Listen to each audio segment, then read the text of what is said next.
Get ready. 5 seconds. Stop. Tomorrow we are celebrating the anniversary of our independence. As I speak to you on the eve of this auspicious occasion, my joy is mixed with anxiety with regard to the future. The founding fathers of our constitution had reposed with in the maturity and inherent wisdom for our people. They had envisaged a steady and progressive improvement in the quality of the democratic way of life in our country. They had assumed, and not without good reason, but with our glorious heritage and long traditions of morality and conduct in public life, we would not prove unequal to the change of the future. How have we discharged this trust? We should search our hearts on this occasion and ascertain how, when, and why we have fallen short of these high expectations. Para. We are each one of us responsible for the sorry state of affairs in which we are today. It would be an exercise in futility to find fault with one section of our society or other for the crisis of character through which we are passing. While we celebrate Independence Day tomorrow, we must remind ourselves of the selfless lives of the stalwarts of our struggle for freedom.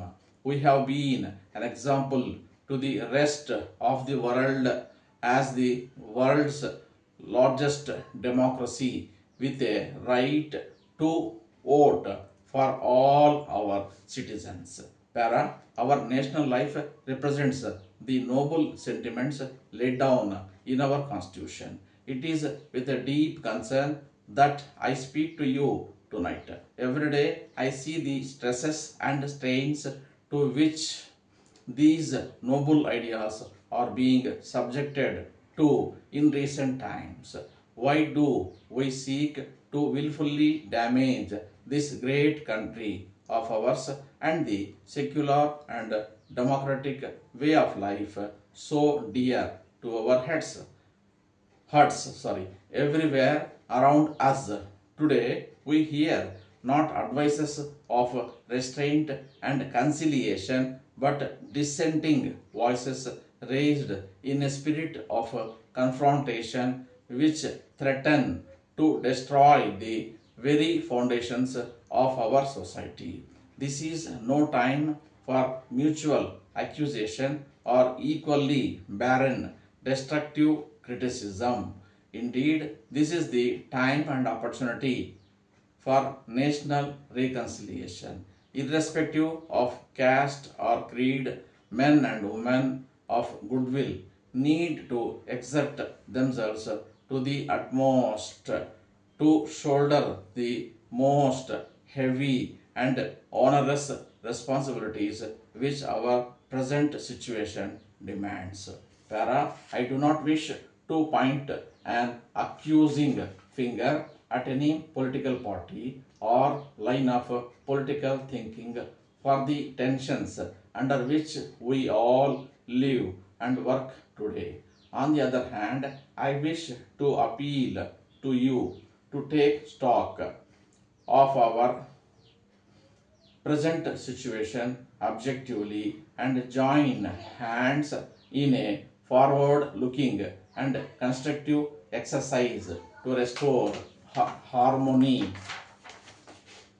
among ourselves and also ensure that no opportunity will be given to those who work for the disintegration of our nation. All of us are Indians first and Indians last. If India dies, who amongst us will live? Will such a life be worth living? This noble thought should guide and conduct us in the crucial days ahead. Our Constitution, which is the most comprehensive written constitution in the world cannot obviously provide for every possible contingency in our national life. Necessarily, therefore, very healthy conventions based on sound and lasting principles of public morality and basic values in public life will have to be evolved. But this is not all. We have to take note of the rapidly changing lifestyle of our body politic. Since independence, principles have never been so compromised and basic values of life treated with such contempt. This time is ripe at the present for enlightened public opinion in the mainstream of our national life. Para. Sir, in the present day situation of growing unemployment, you are aware technical education alone is in a position to make people stand on their own feet. Para. The Kamala Nehru Polytechnic for Women, Hyderabad, sponsored by the Exhibition Society and aided by the Government of Andhra Pradesh, is running 6 diploma and 2 post-diploma courses. The students are admitted into these courses through a common entrance examination and allotted by the convener. Para. I am to submit that according to the revised norms of All India Council for Technical Education, we have to update all our laboratories by procuring additional equipment. All these additional equipment has become necessary in view of the implementation of new syllabus in various courses in our institution.